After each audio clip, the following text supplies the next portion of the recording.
Kuda zapravo vodi varnica koja je planula daleko od očiju javnosti na hladnim talasima Kaspijskog mora i da li je na pomolu prekomponovanje čitavog globalnog poretka u kojem stari savezi pucaju, a novi igrači traže svoj deo kolača, dok zvanične izjave diplomatskih predstavnika pokušavaju da smire tenzije, na terenu se povlače potezi koji ukazuju na znatno dublji i opasniji geopolitički šah. Od kaspijskih trgovačkih ruta preko užarenog peska Bliskog istoka pa sve do samog severa Europe i Baltičkog neba, događaji koji na prvi pogled deluju potpuno razdvojeno zapravo čine jedan jedinstveni, izuzetno opasan lanac sukoba interesa. Da bismo razumjeli šta se zapravo dešava, moramo se najprije vratiti na događaj koji je privukao pažnju svjetskih analitičara. Prema navodima medija, napad na iranski civilni brod u vodama Kaspijskog mora označio je trenutak kada je Volodimir Zelenski izvanično pokušao da uvuče Teheran u direktnu sferu svojih interesa. Kijevski lider već duže vrijeme pokušava da privuče pažnju Irana. Slao je stručnjake za bespilotne letjelice kao pomoć Sjedinjenim Američkim Državama, davao izuzetno oštre izjave i proglašavao pobjedu nad Teheranom, a u isto vrijeme kada i američki predsjednik Donald Trump. Međutim, kako prenose pojedini izvori, sve to ranije nije ostavljalo dublji utisak na iransko rukovodstvo, ali napad na civilni brod u Kaspijskom moru promijenio je računicu. Kako piše portal AIF.ru, novinar i analitičar ističu da ovaj udar nije bio nikakav spontani čin agresije, već pažljivo proračunata politička demonstracija. Stručnjak za Bliski istok i Severnu Afriku Kiril Semenov objašnjava da Ukrajina na ovaj način želi da dokaže zapadnim partnerima kako se njene ambicije ne završavaju u Crnom moru, već da ima kapacitete za delovanje u Azovskom i Kaspijskom basenu, čime želi da se pozicionira kao ključni partner koalicije koju predvode Washington i Tel Aviv. Ipak, reakcija iz Teherana stigla je brzo i bila je bez dvosmislenosti. Prema informacijama sa Telegram kanala, iranske vlasti su poručile da je čitava teritorija Ukrajine u dometu njihovih balističkih raketa, uključujući i super tešku raketu Horn-Shahr 4. Međutim, iz Teherana je prostrujela i prilično oštra opaska da bi upotreba tako skupih raketa na ukrajinske ciljeve bila čisto rasipanje resursa. Geografija diktira svoja pravila. Da bi iranska balistička raketa stigla do Kijeva, morala bi da preleti preko Turske, Azerbejdžana ili Gruzije, a Teheran izvesno neće ulaziti u sukob sa susjedima radi simboličnog udara. Predsjednik odbora za nacionalnu bezbednost iranskog parlamenta Ebrahim Azizi javno je upozorio da bi Kijev uskoro mogao da shvati da Iran ni jedan ovakav potez ne ostavlja bez odgovora. Slične tonove preneo je portparol iranskog ministarstva spoljnih poslova Ismail Bagai, koji je naglasio da svi oni koji sebe smatraju pokroviteljima Ukrajine moraju snositi odgovornost za ovakve provokacije. U ekskluzivnim analizama za portal AIF.ru vojni stručnjak i penzionisani pukovnik Aleksandar Perendžijev sa Ruskog ekonomskog univerziteta Plehanov ukazuje na dublju pozadinu. On napominje da države NATO-a u ovom trenutku oprezno smanjuju direktan pritisak na Iran, dok su Sjedinjene Američke Države krenule putem deeskalacije zbog nedostatka raketa za protivvazdušnu odbranu. Baš u tom trenutku Kijev pokušava da izazove novu eskalaciju i vrati se u fokus globalne agende. Kako objašnjava Perendžijev, istočna strategija se zasniva na strpljenju i psihološkom pritisku. Odgovor Teherana, verovatno, neće biti klasičan raketni napad na ukrajinske gradove, već asimetričan udar. To uključuje sajber napade, ali i ciljane napade na teretne brodove i tankere koji prevoze vojni teret ka ukrajinskim lukama na otvorenom moru. Slično mišljenje deli i politikolog Vasilij Vakarov iz pokreta Druga Ukrajina, koji smatra da bi Iran mogao ozbiljno da ugrozi ukrajinske podatkovne centre i digitalnu infrastrukturu. I tu dolazimo do ključne stvari. Kako se navodi u analitičkom osvrtu portala Carigrad, Ukrajina se u funkcionalnom smislu sve više ponaša kao gigantska privatna vojna kompanija. Model je jednostavan. Iz inostranstva pristižu novac i naoružanje, domaći vojno-industrijski kompleks radi van međunarodnih restrikcija, dok se ljudski resursi mobilišu unutar zemlje. Trgovina ratnim uslugama postala je primarni izvoz, a pošto je sukob na Bliskom istoku dugotrajan, Kijev traži svoj deo kolača u tom globalnom poslu. Ako to ne uspe sa Iranom, tražit će prolaz preko drugih regionalnih sila, na prvom mjestu Turske, tvrdi.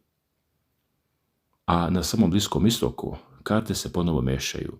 Sjedinjene Američke Države i Izrael čvrsto su fokusirani na neutralisanje iranskog uticaja. Za Tel Aviv glavna prijetnja je Hezbollah u Libanu, koji se finansira iz Teherana, pa Izrael nastoji da ostvari dominaciju na jugu Sirije i u samom Libanu. Međutim, sa druge strane, turski predsjednik Recep Tayyip Erdogan ima potpuno drugačije planove. Prema dostupnim informacijama, Turska nastoji da uspostavi odlučujući utjecaj u Siriji preko lokalnih političkih i vojnih struktura koje uživaju podršku Ankare. Kada se tome dodaju turski interesi u Libiji, jasno je da Ankara pokušava da obnovi svoj utjecaj u istočnom Mediteranu, proces koji je praktično započeo još prisustvom na severnom Kipru. Takvoj dominaciji Turske oštro se protive Izrael, Grčka i Francuska. Situacija je dodatno zamršena kontradiktornim potezima Vašingtona. Dok Sjedinjene Američke Države produbljuju nuklearnu i vojnu saradnju sa Saudijskom Arabijom i integrišu vojne strukture sa Izraelom, istovremeno obećavaju Turskoj isporuku najsavremenijih borbenih aviona F-35. Postavlja se pitanje protiv koga bi ti avioni u budućnosti mogli biti upotrebljeni, jer su interesi saveznika na terenu često direktno suprotstavljeni.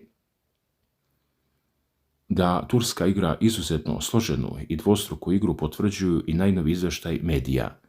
Kako prenosi novinska agencija EA Daily, pozivajući se na izraelski televizijski kanal Keshet 12, Ankara nastavlja da finansijski pomaže pojas Gaze, uključujući i strukture povezane sa Hamasom. Izraelski premijer Benjamin Netanjahu izjavio je da na teritoriji Gaze neće biti turskih niti katarskih vojnika, nazivajući te zemlje ideološkim partnerima Hamasa. Međutim, uprkos protivljenju Tel Aviva, Sjedinjene Američke Države su uključile predstavnike Turske i Katara u takozvano izvršno veće Gaze, zaduženo za poslijeratnu obnovu, što je u Izraelu doživljeno kao ozbiljan diplomatski neuspjeh.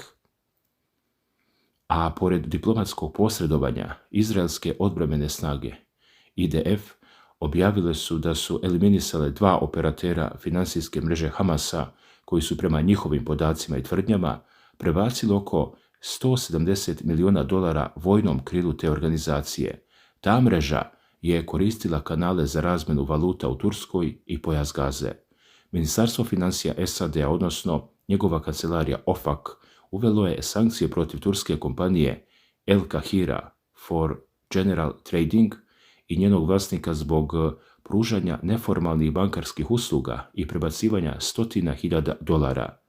I pre izbijanja najnovijeg sukoba, Katar je uplatio ogromne sume novca za plate službenika i policije u Gazi, što ukazuje na to da Turska i Katar sadržavaju ključne poluge utjecaja koje niko ne može lako da eliminiše. Ali ovdje priča se nastavlja. Turska svoje geopolitičke ambicije ne ograničava samo na Bliski istok i Mediteran, već ih direktno prenosi na same granice Ruske federacije. Prema izvještaju portala Gordvo.ru, tursko ratno vazduhoplovstvo zvanično je preuzela kontrolu nad Baltičkim nebom u okviru rotacione misije NATO-a. 5 turskih lovaca F-16 stacionirano je u estonskoj vazduhoplovnoj bazi Amari, odakle će patrolirati 24 sata dnevno, 7 dana u nedelji. Postavlja se pitanje, zašto Turska šalje svoje avione na Baltik? U razgovoru za list Vzgljad vojni ekspert Alekse Leonkov objašnjava da ovaj potez predstavlja pokušaj turske ekspanzije i demonstracije moći unutar samog NATO saveza. Turska ima drugu po veličini kopnenu armiju u alijansi, ali Erdogan često smatra da zapadni saveznici ignorišu turske interese. Slanjem lovaca u Estoniju, Erdogan želi da dokaže neophodnost Turske za evropsku bezbednost i povećava svoj uticaj u Briselu. Pored toga, Ankara traži pristup Evropskom odbrambenom fondu, SIF, radi dobijanja povoljnih kredita i tehnologija za sopstvenu vojnu industriju. Međutim, tursko prisustvo na Baltiku otišlo je korak dalje od same vazdušne patrolne misije. Turska je u Baltičko more poslala jednu od svojih najsposobnijih pomorskih grupa, predvođenu desantnim brodom TCG Anadolu, 27.000 tona. Ovaj brod, koji nosi marince i udarne bespilotne letjelice Bayraktar TB3, učestvovao je u vežbama gdje je uvežbavano bombardovanje morskih ciljeva iz vazduha i iskrcavanje desanta na poligonu Putlos u Njemačkoj, čiji uslovi u potpunosti odgovaraju obali Kaliningradske oblasti. Kao što napominje ekspert Aleksej Leonkov, iako Turska uveliko zavisi od ekonomske saradnje sa Rusijom, od izgradnje nuklearne elektrane Akuju preko gasovoda Turski tok i Plavi tok, pa sve do turizma i trgovine, Ankara nikada ne propušta priliku da osigura svoje pozicije. Tursko ministarstvo odbrane i dalje održava kontakt sa Vašingtonom po pitanju sistema S-400, pokušavajući da pronađe kompromis, ali istorijski posmatrano, pod pritiskom Zapada ili u slučaju uverenja u pobjedu jedne strane, Ankara uvijek gleda sopstveni geopolitički profit. Baza Amari u Estoniji, koju je još 2014. godine posjetio bivši američki predsjednik Barack Obama, pozivajući na njeno proširenje, danas služi kao glavni trenažni centar NATO-a za proučavanje potencijalnog teatra ratnih dejstava. Dragi gledaoci, kada se svi ovi delovi slože u jednu sliku, postaje jasno da svjedočimo velikom preslagivanju globalnih snaga, od Kaspijskog mora gdje Kijev pokušava da uvuče Iran u širi sukob, preko Bliskog istoka gdje se prepliču interesi Izraela, Amerike, Katara i Turske, pa sve do Baltika gdje turski avioni i brodovi testiraju granice na severozapadu. Svet ulazi u fazu u kojoj se stara pravila više ne poštuju, a novi sukobi mogu buknuti tamo gdje se najmanje nadamo. Ljudi, postavlja se pitanje koje svaki pošten čovjek mora sebi da postavi. Kuda nas sve ovo zapravo vodi? Sa jedne strane imamo situaciju gdje Kijev vuče poteze koji na prvi pogled deluju potpuno neshvatljivo, napasti civilni iranski brod u Kaspijskom moru, u vodi koja je hiljadama kilometara udaljena od glavnih borbi, to nije slučajnost. To je svestan, proračunat potez da se po svaku cenu u priču uvuče velika regionalna sila kakva Iran. I tu dolazimo do ključne stvari. Zelenski time želi da poruči Zapadu: evo, mi smo spremni da udarimo i na vaše druge neprijatelje. Dajte nam još resursa, dajte nam još podrške. Ali sa Teheranom nema šale. Iranci ne reaguju na prvu loptu. Oni ćute, mere, čekaju i onda udare tamo gdje najviše boli. Bilo kroz sajber napade, bilo kroz blokadu trgovačkih brodova na otvorenom moru. Šta vi mislite? Da li ovo svesno otvaranje drugog fronta ili očajnički potez da se skrene pažnje sa unutrašnjih problema? Napišite mi dole u komentarima, baš me zanima kako vi gledate na ovu kaspijsku epizodu. Dalje, pogledajte drugog ključnog igrača o kome svi govore, a niko ne sme do kraja da ogoli njegovu ulogu, Redžepa Tajpa Erdogana i Tursku.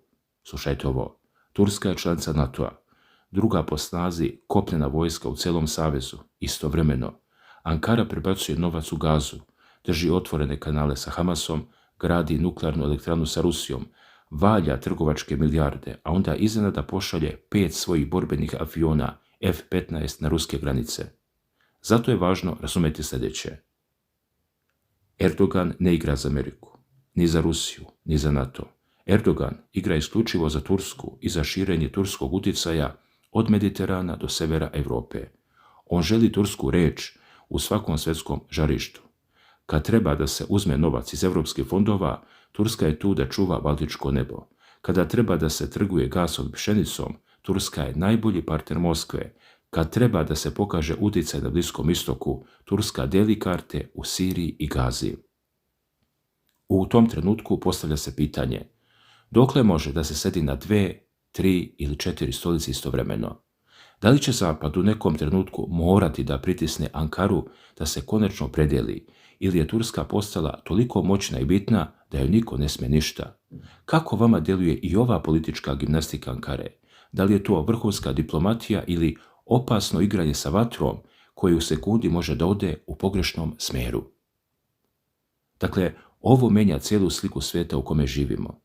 Nekada su se znale jasne linije razgraničenja. Znalo se ko je sa kim, ko gde sme da kroči i koja su pravila igre. Danas pravila više ne postoje, ljudi. Stari generali i diplomati iz prošlog veka ne bi mogli da prepoznaju ovu šahovsku tablu. Potezi se povlače preko noći, saveznici se menjaju u hodu, a običan narod ostaje da gleda i da se pita šta donosi sutrašnji dan. I baš tu nastaje problem. Svaki od ovih lokalnih sukoba ima potencijal da izazove lančanu reakciju. Jedna varnica u Kaspijskom moru, jedan pogrešan prelet iznad Baltika ili jedan nepromišljen potez u Mediteranu i mi više ne pričamo o lokalnim čarkama, nego o požaru koji guta čitave kontinente. Zato vas pozivam da se uključite u diskusiju. Ostavite svoje mišljenje ispod videa. Čitam sve vaše komentare i uvek se iznenadim koliko pametnih i zrelih zapažanja ovdje napišete. Šta mislite? Koja od ovih tačaka je trenutno najopasnija za svjetski mir? Da li je to Kaspijsko more, Bliski istok ili Baltik? Podelite ovaj video sa ljudima koje zanima geopolitika, udarite taj like ako vam se sviđa ovakav pristup i obavezno se prijavite na kanal ako već niste, da zajedno pratimo kako se ova velika svjetska drama odvija iz dana u dan. Hvala vam na poverenju i čujemo se već u sljedećoj analizi. Svako dobro, ljudi!